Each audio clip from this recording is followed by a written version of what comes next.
south. That's right. Right, I just do a little introduction and then it just goes right into it. All right, okay. Right, welcome back, everybody. Thank you so much for coming and listening to Teach, Inspire and Grow podcast. Today, I am here with such an amazing gentleman.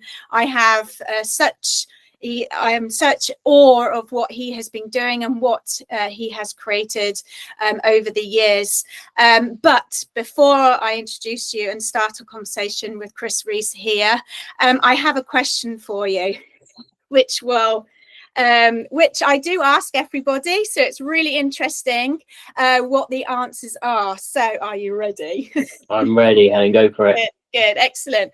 What's your very first memory of water, and how do you think that memory has shaped the way that you see swimming today? Oh, that is a good question. So you didn't put this in the pre-prep questions either. So I did not, because I wanted it to be spontaneous. I reckon my very first memories, I was quite lucky. I did start some lessons when I was quite young. So I do remember being on the pool side, and I'm pretty sure my first memory is probably actually my grandparents ended up taking me for swimming lessons because my parents were at work, so they were the ones sort of doing the to and fro at the time. So I'm pretty sure my earliest memory is probably sort of having swimming lessons or having them there at a very young age. But it's one of those ones I also can't remember if it's because I've seen a photo of it, and therefore my memories of the photo of my memories actually of the thing that's happened as well. So that's probably my earliest kind of memory. And because I learned to swim, or because I was lucky enough to get swimming lessons and be exposed to water from an early age, I've been lucky enough to go sailing, paddleboarding, kayaking, canoeing.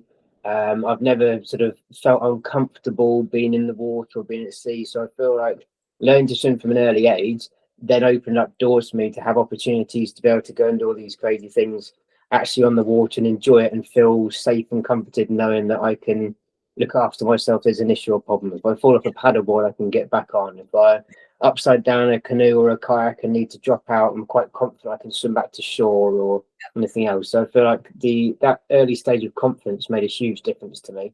Brilliant. And the next one is probably at primary school, when there's a lot of confident children who are in the playground out about playing, and all of a sudden they came into my domain, the pool side, and I was the one who was leading the pack and leading the way. And you know, football pitch can't hit the ball straight, but in a swimming pool, it's just could fly down the pool. So that gave me a huge amount of confidence, seeing something I could excel at compared to some of the peers on the pool in the classroom and things as well.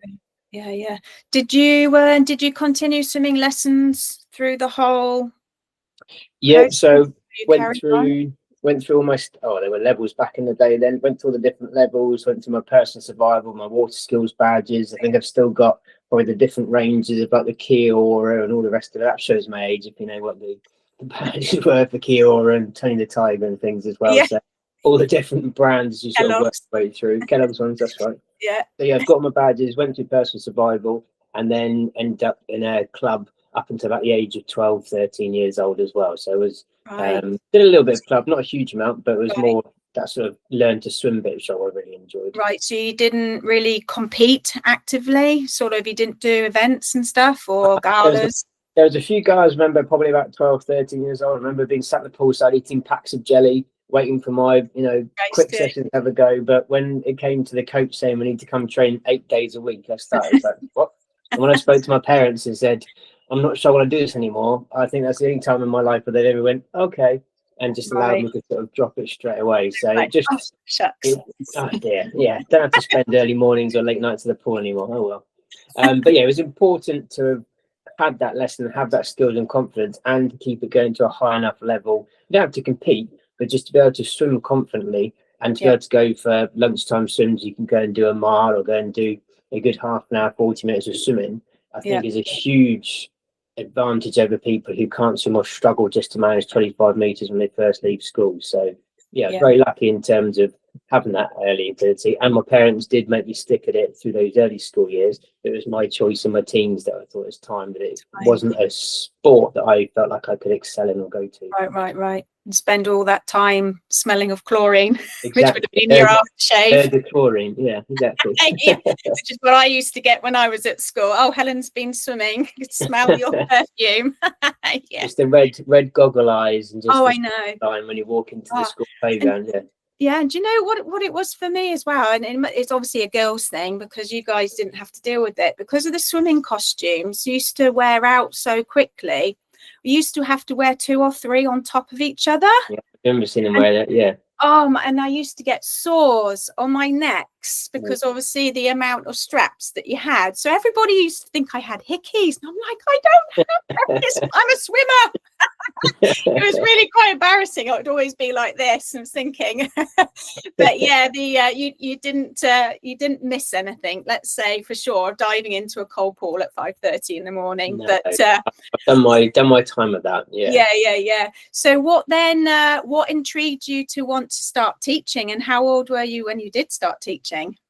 So one of my first jobs I had when I was 16 was being a lifeguard on poolside, and I think it's one of those things that motivate everyone to sort of go into their own business. I sat there day in, day out watching some of the teachers, and I could see some great lessons happening. Saw some amazing teachers who were engaged and really focused on the children. And I saw some other people just like kick your legs, play bubbles, and tick a register. And I was like, this looks like something I quite enjoy, very enthusiastic, love having energy on poolside and giving energy to other people. And I just thought, I'm sat here in a chair, not being able to do anything, whereas these guys are having fun, getting paid twice what lifeguards were getting paid back in the day as well.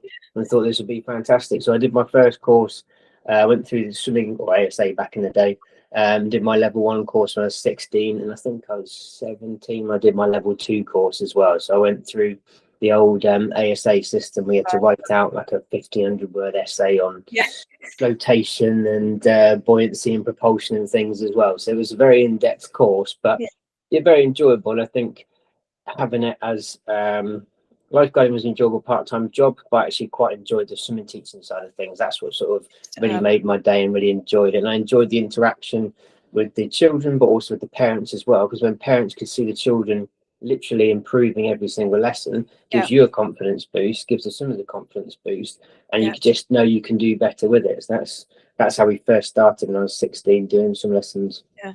Do you think being a qualified lifeguard helped see it in a different light as well? So your knowledge of what you learned in lifeguarding as well as your teaching? Yeah, that's a very good question. I think from lifeguarding perspective, made me aware of the dangers of what is a safe swim and what's not. And the lifeguard, rule number 1 is always make sure there's not 2 casualties. You want to make sure the last thing you do is have to go and rescue somebody. So what can you do to motivate or get someone to the end of the pool, get them back in safely? What buoyancy equipment? What other things can you do to bring them back into the side? And there's a few times as a lifeguard where you saw people sort of look like they're in danger, but actually if you walk over, give them a big smile, tell them to kick their legs, come to you paddling, you bring them to this side and go, oh, well done, you made your first swim in the deep end. And you don't have to turn it into like a paperwork. Yeah, I think if you just enter to the children, well done, you've done your first swim, build your confidence up, but stay in your lesson and make sure you're in the right place when you do it all. It's amazing the difference in how you can react to different scenarios to turn it into something which then is a scar in a child's sort of memory.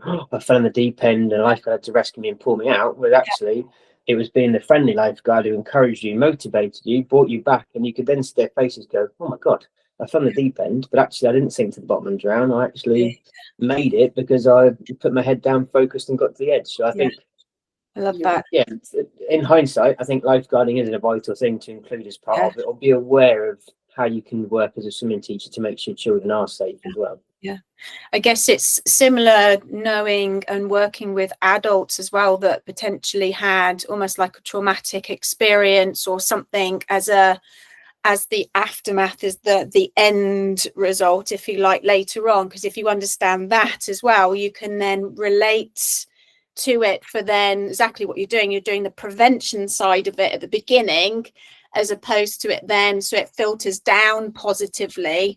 So having all this mix of knowledge and understanding really helps set you up as that teacher, because you're filling your pot on your toolkit with all these experiences of what could potentially happen. So you're stopping that from happening as much as you can, which then is an all-rounded and enriched program, isn't it, of what children can learn. And I think, as a swimming teacher and also as a lifeguard, you spend, hours a day watching people go up and swimming, and you can sort of see, well, if he just put his face in, he'd be faster. His legs are sinking too low. This person's just doing breaststroke with breathing to one side, whereas if they could get their arms over, make a huge difference. I think having spent a lot of time watching people swim, I knew what was working well, what wasn't. But also in my later years, when I became a tutor, I actually did a lot of courses for the army, and we worked with the PTIs down in Aldershot, which was fascinating, because you're talking about physically fit human beings who you naturally assume, oh yeah, and you go off, you go and swim, but actually a lot of these guys don't know how to swim, or they use their muscles to power down 25 meters, look up all proudly, go, you need to go and do that another 9 times. They're like, oh. So it's just things like that, where helping them to understand how they can get fitter and better. They understand from a body sort of a body position in terms of, yes, they're all muscular and heavy, but actually that doesn't necessarily help them in the water. A little bit of adipose tissue will help them to someone to go through. But also a lot of them, it's just down to their breathing, having their heads up and trying to power through, whereas actually get your breathing right, get into the right position for it, huge difference. So I think lifeguarding, tutoring, there's been a whole mix of things that sort of helped me to shape how I teach and how I tutor, to be able to get the most out of people as well. I love the fact that you are showing the fact that with lifeguarding you're observing a lot, which is what I try and explain to teachers, is that you can take a step back and watch, because the children will tell you everything. So if you're going to be watching and observing and seeing and understanding what they're doing from a little bit of a distance, then you're then able to then facilitate it a lot better. So it's really interesting that you said that, because it almost like solidifies, you can observe, take some time, you don't have to be actively teaching all the time, is that you can take a step back and watch. I think that's really important, especially when you're doing stroke assessments or even working out skills, or if you're a cover teacher or a new teacher to a class or a group. How you can't go and tell them to go and do a certain warm-up. You can have an assumption as opposed to what stage or what level they're in.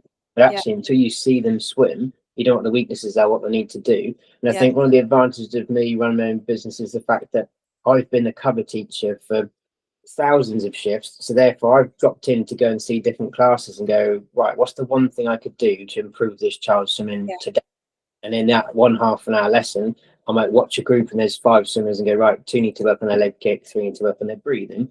I'll then set them up for different activities. And because I always say this to my staff, is like, I'm the perfect cover teacher, but if you ask me to do 12-week course and work my way through, I'm awful. But if you want me to be a cover teacher, I'll come in and cover, do a great lesson. The parents go, oh, can we have Chris as your regular teacher?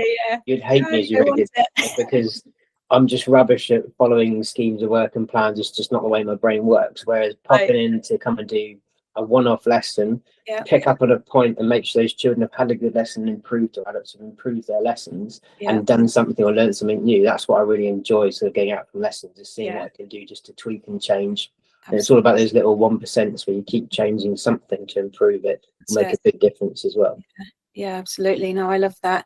So how long were you teaching where you were teaching, and before you then started thinking, I want to go off on my own now?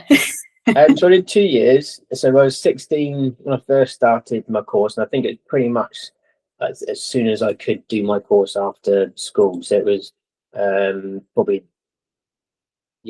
16 in a couple of months, I think, was the speed I did it. I'd been watching for a long time as a lifeguard, worked my way through it, and then when I was 18 and just finished college, I did a study at college for running a swim school, and I've done all the research for it. I've got the contacts for it. My old school was lucky enough to have a swimming pool there. I've done my training in, and I knew they had some spare hours. I was like, cool, let's give it a try. So at 18, just finished college, had a gap of 6 or 7 weeks to went to uni. Hired the pool during the summer. Got a couple of my teacher friends who I worked with at the pools and said, come to my pool, bring your clients, and let's get started from there. Came up with the name Wessex Swim School. And we did that for 21 years. Wow. In Wessex Swim School, which is quite cool. That's amazing. At 18 years old, you just saw that vision. You were like, got to do this. I think I was frustrated with how it was working at my current pool, and I was like, we could offer better, we can do better. I had the maths and I'd done all the workings out for the business studies work that I'd done. I got a B for it, which really wound me up. I was like, it could definitely be something. And you go back to and say, look, come on now. Well, I went back to the college, and like every year I go and do like a business studies talk, because I was an ex-pupil who did the business studies things. I go back each year, go, look at this is what I did. Your lessons and the stuff you do in class now, you can do something with it, which is quite cool. So I was teaching for 2 years, and then started to run the business, and then ran and was teaching probably for another 6-7 years after that as well. Before admin and paperwork and everything else takes over. All that joyful stuff. All the fun stuff, And you continue to love to do that now. Oh, no, you passed on to your team. If I could go and cover, I'll go and cover every day and let someone else do the paperwork. But sadly, the buck stops with me, so I get to do all the exciting paperwork. But oh, bless you. Well, you always have to have those types of bits. If you're successful, then you just have to do it, I'm afraid. So how many swim schools and how many pools do you run now then? So we're 21 years old this summer. So this doesn't happen overnight. This has taken 21 years, so it's taken a long time. So we still have our original King's School in Winchester, which is where I went to school. And afterwards in college, we've still got the same pool and the same pool time that we had 21 years ago. And we now have 13 pools across Hampshire, Wiltshire, Dorset and Oxfordshire. So we've got 13 pools, 2,200 swimmers, and we've now got 145 swimming teachers on our payroll, which is what takes up most of my time. Managing teams and managing staff. Well, I know from a mini team that I've managed how much it takes compared to having that amount. So take my hat off to you, and I'm sure you're not stopping at that. Do you have a goal of how many? We've got aspirations of where we'd like to be. So in terms of sort of number of swimmers, we'd love to be offering 10,000 swimmers lessons each week. And I think in terms of where we've covered so far, we've got 13 pools. We've got roughly 200-300 children per pool per city. I do think that the way that we teach, we started off with Wessex Swim School, which had 3 in a class, and the biggest classes we do now are still only 5 in a class. So we still keep our classes nice and small. And I think when we started 21 years ago, the leisure centres, and they still do in some areas, have got 10, 12 in a class. I was trying to teach, and just you only learn the children's names halfway through the lesson. And then by the time they've churned and come through and come rounding, I just felt like I wasn't being able to deliver the best that I could do. And so we went quite extreme and went, right, we're going to do 3 in a class for Wessex and up to 5 a class in other pools. And we still deliver that now. And I think that makes a big difference. So, we'd like 10,000 swimmers is a nice goal. I'm happy it takes me another 21 years. That's fine. But we're just sort of slowly building up as we go through. But I want to make sure I still enjoy it. Enjoy working with the teams. I enjoy working with all of our swim managers and our management team now as well, and also bringing our tutors into it, so we start to then train up our teachers the way we want them to be trained up is really nice. So yes, there's lots of paperwork and processes, but that's helping us to shape the future, and realize how important it is to do it from the top to then be able to filter down to the rest of the pool sides as well. Well, ultimately it's a team effort from you having that vision, but you all working together to pull that through. But then I love the fact that you've kept your integrity of keeping the classes small, because you hear stories of almost like becoming greedy in the sense like, I've obviously got a good thing here, and I'm going to just pack in as many kids as possible so I can then cha-ching, cha-ching, cha-ching. And I think that's what's... it just doesn't work. We looked at a couple of models over the years, and we had pools that were of a larger size, but also it didn't feel right when I was going to go and teach it. I was going back to the frustration stage, and I was like, well, hang on, if I don't like teaching it, I asked the teams to teach 8 or 10 children, it just doesn't feel right. And I think 3 works really well, especially for getting high progress. 5 is a lovely number because you've always got people on holiday or people off, so you never actually get full 5 classes. So I feel like those low numbers make a big difference to us as a swimming school.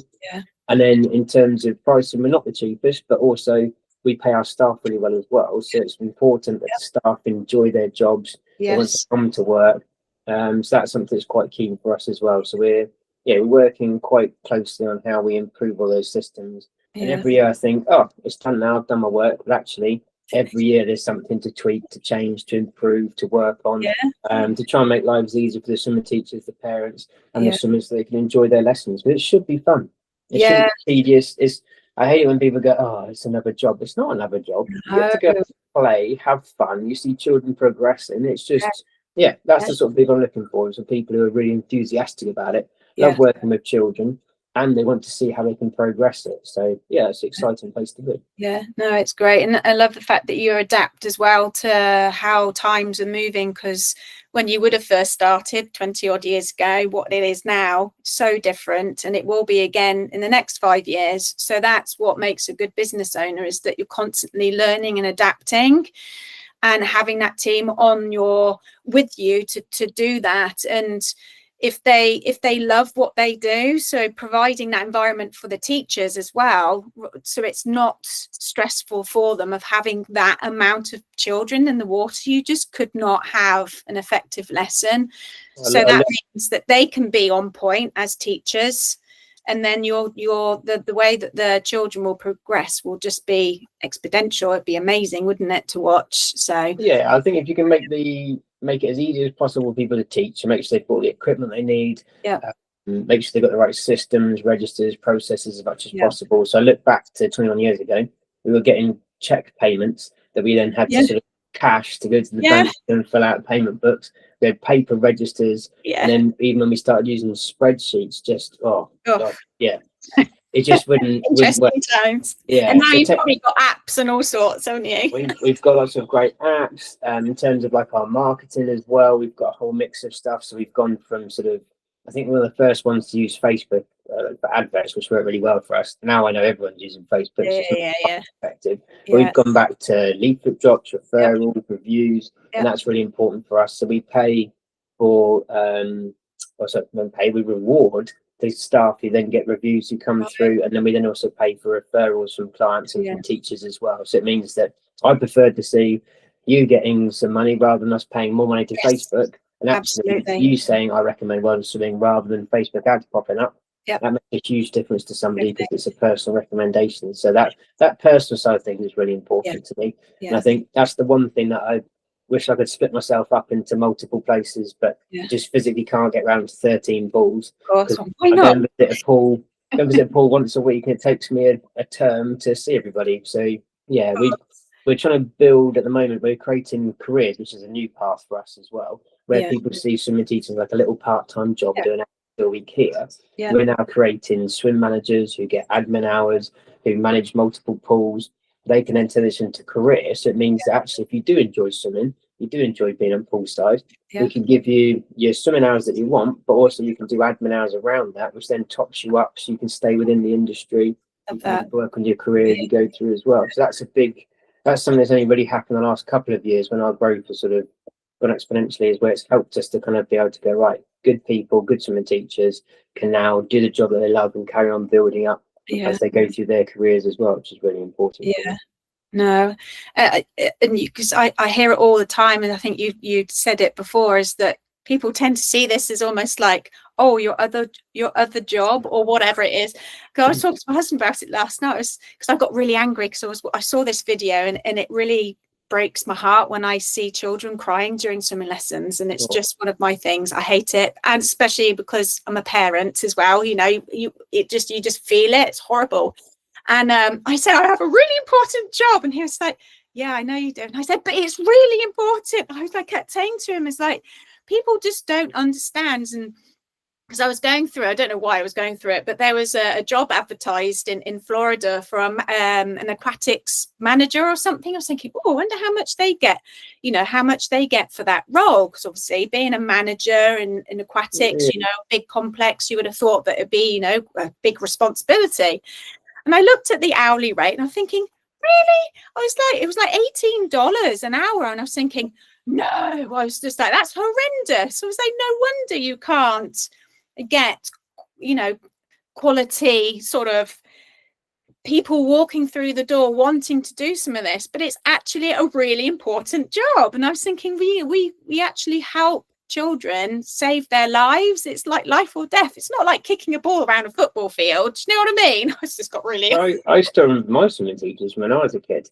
And I remember the lessons we went through. I remember the different stages we're going through. And like when you can make a lesson fun and memorable, like our personal survival. And I remember we were allowed to blow whistles and jump in our pajamas. Amazing. And, you know, it's just one of those things that just helps you to remember it. The same as when you've got good coaches or good teachers on poolside. If they teach you something that makes you go, oh, this is what I've been missing as you go through. So, yeah, each stage I've enjoyed the learning bits as you go through, from being the swimming teacher, the 2 different stages when I was doing my courses, to actually be on poolside delivering the lessons. I still enjoy, if I go and cover, people are like, oh, you have to get in the pool if you don't want to. I was like, no, I'm here to get in the pool and to go and deliver my lessons. So I deliver lessons from ducklings through to stage 10. I enjoy going to go and do the adult lessons when there's opportunity as well, because when you're talking to adults, it's just they understand, or they've got more knowledge you can impart to that, how you can make some subtle changes to things to make a huge difference as they go through. And adults have got either the fear or the lack of knowledge, and I think if you can speak to them about those 2 aspects and help them to achieve it, it's really good. So I've always enjoyed the learning. And then the tutoring side of things, how do you encourage the teachers to think from the swimmer's perspective to get the most lesson? It's not just a tick box exercise of going through the different stages. Actually, what can you do each time? And each child's different, or each swimmer's different. You can't just deliver a carbon copy lesson. And one thing I'm quite proud about is we've got 145 swimming teachers, but we don't have 145 mini Chris's. We've got 145 multiple different characters, different people doing different things. I've gone to the courses, gone to poolside. I was like, oh, what was that little teaching point? Oh, I quite like that. I'll use that one as we go through as well. So, you're always learning. Always learning. Every day is a learning day. It is indeed, yeah. So with regards to, you said that you start at ducklings, and remind us for people that aren't in England, what age group is that? So ducklings, we tend to start from 3 years old, mainly because of the temperature of our pools. So over the years, we've sort of experimented and sort of done preschool, adult and children in some of our pools, and we are starting to bring them into our new pools that have got higher temperatures that can deliver them. But the one thing I hate is if you've got a parent and a child, and I've had this before because I'm now a parent myself. I've been to pools where you go, oh, that was cold for me for half an hour. How are they coping with it in the water as well? So yeah, we start from 3 years old in the majority of our pools, but we are looking at the adult and preschool lessons as well. And 3 years old is a lovely age, because between 3 and 5 is that sort of time when children are learning so many different skills. They're building up their coordination. They're understanding more about how their limb movements work. They've gone through growth spurts, but they can be quite confident, or they need a bit of confidence being built up. So if someone shows up at 3 years old and they're not quite ready, so don't panic. Come back next term, come back next year. Something needs to just change as they go through. Don't push it if they're not enjoying it. Come back and we'll see you in a year's time as we go through. But 3 to 5 is the ideal time I'd suggest for people to learn how to swim. I think adult and child, baby in preschool, and going to the pool with your children is really important, just so they get used to the environment. They get used to being in the water and playing around. They get used to lying, putting their heads back, ears in the water, blowing bubbles and eyes going in, getting splashed in the water, just to get used to it so they're not scared of it. And I think that's the issue. I think parents need to make sure that they're confident and happy. And I know so many of my friends who haven't taken their children swimming because they're not confident in the water. They're worried about what's going to come across, and you can see them looking nervous. And children pick up so much from their parents. Massively. If you're nervous about going to the pool, they're going to be nervous about going to the pool. And you see them sort of holding them almost like waist height out of the water. That's not really doing anything. They need to be closer to the water. They get splashed. That's what happens. It's just have fun, enjoy it, play games. If they want to lie on their back or walk up and down steps, want to jump in, let them do whatever they find is fun. So they enjoy being in the pool water. And I always find my little boy's been doing lessons. He's just turned 2, but he's been doing them sort of 18 months old. He had a few issues with water in his ears, ear infections in the winter last year. He sort of skipped it and missed it. And sometimes I was like, oh, it's a struggle to get him to the pool. And then after his half an hour lesson, he doesn't want to leave the pool. It's just always the case. Always. As long as he has fun and he's built up his skills, that's the important. So are you the type of dad then that likes to throw your child up in the air and whoopsie, I've dropped him? Or are you more of the let's do this, or are you the dad like, no, come on, kick those legs, you need to do it like this, do like this? I'm a mixture. I think because I'm used to doing other swimming lessons at a older level, I do know some of the nursery rhymes that we sing in baby and preschool. So I'm used to sort of doing some of those bits and pieces. And I like the fact that my son sort of picks up and enjoys it as he goes through, but it needs to go at a certain pace. Whereas if you make it too frenetic and too excited, he ends up getting too hyper. So you've got to keep it at a nice, fun, enjoyable pace, like the whole 30 minutes. Yeah. And those who I see you do throw him around and let him drop in the water, he's not quite at that stage yet. Right. He's confident once he's had to go and practice it a few times. Yeah. But sometimes he'll stand from the pool side and jump in. Sometimes he wants to hold two hands and jump in. So he's just still finding his way in the water. And I don't want to push him too fast, too quickly that he gets put off by it. He needs to see it as his thing. I'm very aware because I've been in the water or been in the aquatic environment for 23, 24 years. Yeah. I don't want to sort of push my thoughts onto him. If he enjoys swimming, it's great. If he wants to play football and that's his thing, that's great. But he needs to be a safe, confident swimmer. Right. And I think for me, my cutoff point is probably looking at around the 1,000-meter mark, stage 7, stage 8. By that point, I feel like you're such a confident swimmer. If we go sailing or paddleboarding or kayaking, I personally would feel comfortable that he can swim back to shore or be safe if anything is going on. So I think the big thing that worries me at the moment, I've spoken to our local MPs about this, is this 25-meter minimum distance when the primary school just worries me. And I said, you do realise, and I told this to our local MP in Southampton, I said, if you want to go paddleboarding or kayaking or any of these water sports, you need to do a minimum of 100 meters swim. And I'll be honest, if you can only swim 4 lengths of a pool and you fall out of a boat, that's not going to do a huge amount of help as you're going through. And where open water swim was a huge push during the COVID times. I went swimming a few times as a strong swimmer. I had forgotten that there'd been heavy rain 2 days beforehand. The speed of the river.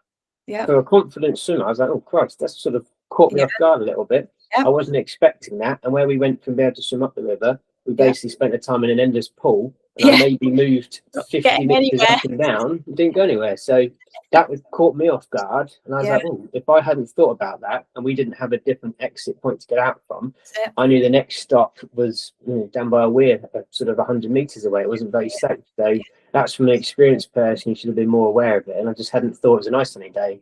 Let's go for a swim. It made a huge difference in terms of the speed in the same river, just a week apart. So.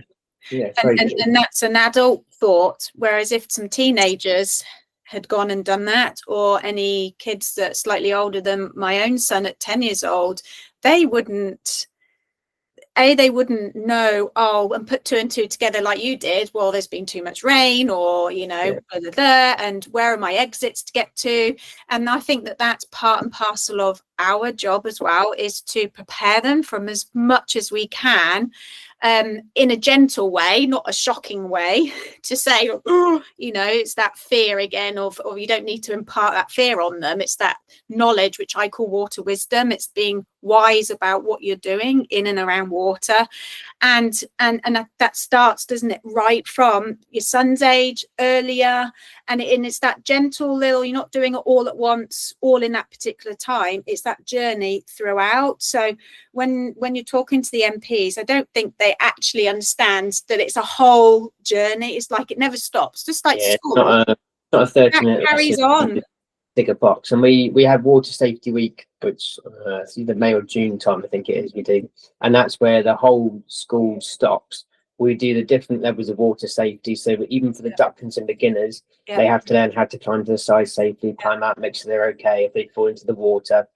As they get to sort of improve a stage, and you're looking sort of 6 to 8 years old, it's not just your safety, but how do you think of the others? And then the 8 to sort of 12-year-olds, you say, how do you rescue other people? How do you keep them nice and safe? They get to have the fun of, shouting, throwing woggles in, showing floats, encouraging them to come back to the pool side. And then we've got action packs or water packs that they can take away to go and do at home, which is things like the dangers of quarries and beaches. We're based on the south coast, so Southampton and Bournemouth. We've got access to rivers and waters up here. Oxfordshire's got access to quarries, and people go to some quarries. So it's a case of actually across even just the pools that we've got down here, there's different safety points they need to be aware of, they might not have thought about. And things like jumping to a quarry might be great to be able to jump in and have fun. How do you get out of a quarry? If you've got all the steep sides, how do you get So it's all those different water safety things that we then work on. So I think once a year when the parents go, oh, I hadn't thought about that. Yeah. Going to Bournemouth Beach, got the different flags that come up, and you quite often see the parents on the side looking at the flags going, oh, is that's what red and over yellow meant, or things like that. So it's fascinating, and I think having something to take back to mum and dad or take back to the classroom is really important. And the big push from what the MPs are talking about this summer was about including water safety in the national curriculum, so it will be taught in the schools as well. Absolutely. Even if it is a half an hour lesson once a year, will still massively help, but it needs to be tied in with that practical side, which is what children remember it as well. Yeah, definitely. So do you actually take people to the beaches then, do you? No, it's pictures flags. So we I got you. Our pool in Bournemouth is literally 400 meters, 500 meters from the beach. So sort of indicating to parents how they think they can swim. They've done 25 meters. They could go for a swim in the sea. Actually, Bournemouth Beach with its rip tides, everything else that happens, the safe areas, the prevailing winds coming in can make a huge difference. So it's just we want to make sure the education happens for everybody in all the swim schools. They understand what's going on. But it's how you can bring that to the pool side and also take it home so parents can read through it and then help to educate their children. So if they go to the beach together in the summer, it's not a lesson. It's more like it's a fun, what does that flag mean? What does this flag mean? Oh, where can we swim? Where's the safe bit to go? So that's really important as well. Yeah, definitely. I think that's really great. Yeah. Well, we're going to just wrap it up because I could talk to you all day about this kind of thing. And thank you for all that you do. And thank you for, being in as many pools as you can and your vision of what you're wanting to do to help all these families and children. So I really appreciate what you do. And I know that your parents will be appreciative of it. And now that you are a parent yourself, again, it gives you that sort of that push again, even more to be like, hey, I've got to do this more so for children because you're feeling that way. But so as we come to our end for our listeners, I have one more question for you. And are you on the edge of your seat?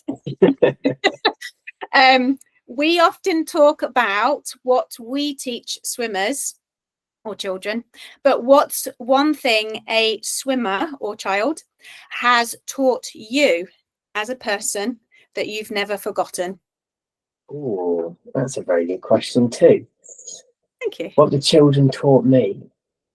I think probably the main thing is how much fun you can have. I think how much fun they enjoy with the swimming, how much fun it is to go and do your underwater assault courses, swimming through hoops, swimming underwater. And I think one thing I'm quite keen on, we've got 3 values at Wessex Swim, which is safe, fun and progress. And if your lessons aren't one of those, or aren't all those 3 things, then you're not doing what we need to be. And I think the fun bit, and I know this is your area of expertise as well, is so overlooked. I see so many people who go, I did a great lesson. I put all 3 children on the side of the pool, took one at a time, did a lesson, came back and was like, that's not having fun. I mean, this group over here, where they're messing around and bobbing around underwater, they're practicing submersion, they're practicing breath holding. Are they causing you any issues and problems? Are they learning and playing the whole time while you're off taking the 1 child or 2 children coming back again? That child in that class is having much more fun and interacting more and learning more than the children who are sat on the side or holding on, not doing anything. It needs to have that interaction as you go through. And I think sometimes it's quite easy to forget that you're there to have fun and enjoy it. And I think seeing the children enjoy it, and when you can make the activity as fun as possible for them, and they get all hyped up by it, I think that's the bit that always comes back to me. Actually, it is fun what we do. It should be enjoyable. I have to say, even every now and then I'll go back into the pool, I'm doing lane swim myself and go, right, I'm just going to duck down to the bottom and then push up. I'm going to do a whole length underwater to see if my old lungs can still do what I used to do. Yeah, I just love it. So just playing around underwater is just a fun thing. And whenever I go on holiday, I spend half my time in the pool. I come up like a wrinkled prune with dodgy tan lines from being in the pool all day. But yeah, I just absolutely love it. And I think that's the thing I'm enjoying most about it. As my son gets older, it'll be us enjoying the water together. Swimming pools to begin with, then going to the beach as he gets older, then getting into paddle boards, getting into sailing as well, hopefully in the future as well. But just enjoying water because he's feeling safe, he's having fun, and he's also progressed and made himself nice and confident as well. So that's what I'm keen to look at. So yeah, always have fun, and that's where children or working with children just reminds you of that as well. Absolutely. Well, you hit the nail on the head for me there. So It's been a real pleasure, Chris, and thank you so much for taking the time out to come and speak to us. So thank you much for having me on, and it's been a pleasure to talk swimming. It's an easy conversation. Absolutely it really love it. is, isn't it? Good fun. Oh, thank you so much. Take care. Thank you.